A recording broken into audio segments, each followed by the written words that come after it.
Welcome to the Manager's Tea Break. I'm Nikki. Thanks for spending your break with me.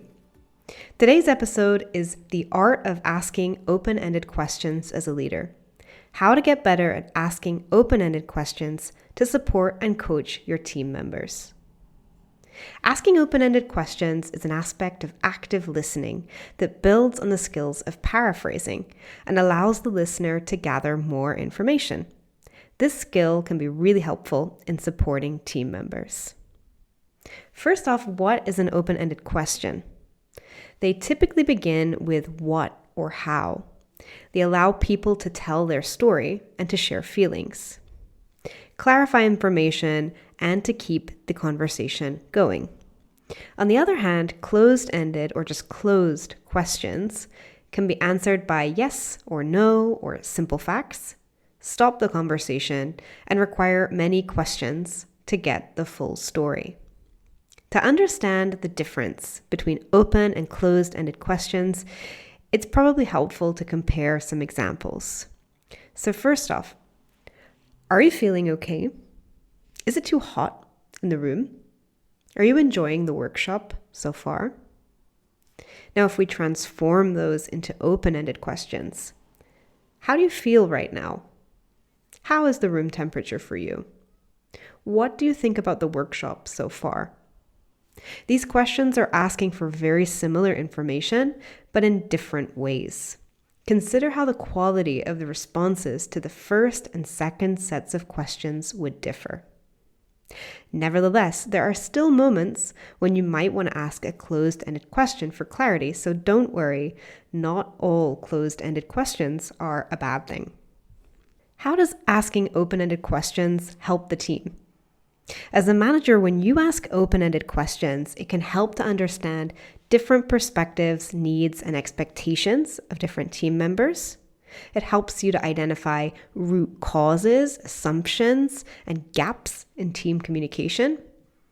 It can help to respectfully resolve conflicts, misunderstandings, and disagreements, and encourage team member participation, engagement, and feedback. And lastly, generate new ideas, solutions, and opportunities for improvement and growth. Tips to get better at open-ended questions. It takes practice to get better at asking open-ended questions, but there are some practical tips you can consider. Avoid questions that can be answered with yes, no. This is, of course, the easiest tip, nevertheless easier to say than do. Start questions using the 5 W or H words: what, who, where, when, why, and how. But be conscious with the why questions. Open-ended why questions can be helpful if you want to understand someone's thought process or dig deeper into an idea, but they can make people feel defensive.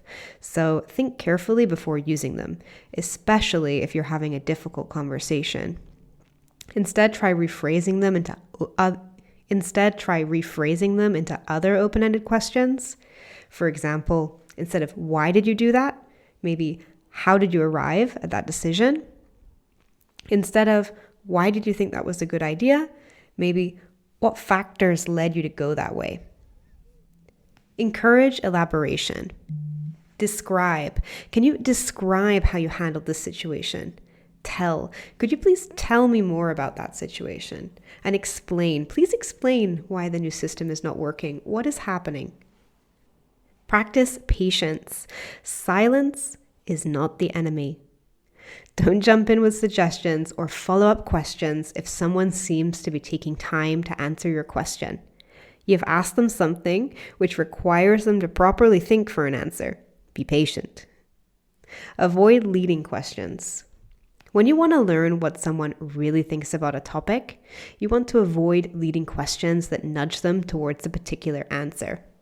Before you ask an important question, whether closed-ended or open-ended, ask yourself, am I encouraging them to respond in a specific way? For example, do you like our awesome new coffee machine? Is a leading question because you have already suggested that it's awesome. A less leading question would be, what do you think of our new coffee machine? Because it doesn't put so much pressure on the other person to agree. Experiment with different styles of questioning. There are different kinds of open-ended questions. For example, probing. Tell me more about that. Hypothetical. What if they do respond angrily? How would you react? And reflective. You say you are concerned about the changes. Could you tell me more? Depending on the individual conversation and context, one style may work better than the other. Asking open questions is the first step if you want to be an effective coach in the workplace.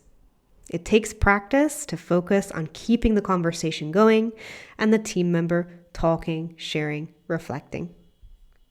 Ultimately, the key takeaways are that an open-ended question is one that cannot be answered with a single word or a phrase such as yes, no, and open-ended questions prompt the beginning of a longer conversation by asking questions that typically begin with what, where, why, when, where, and how.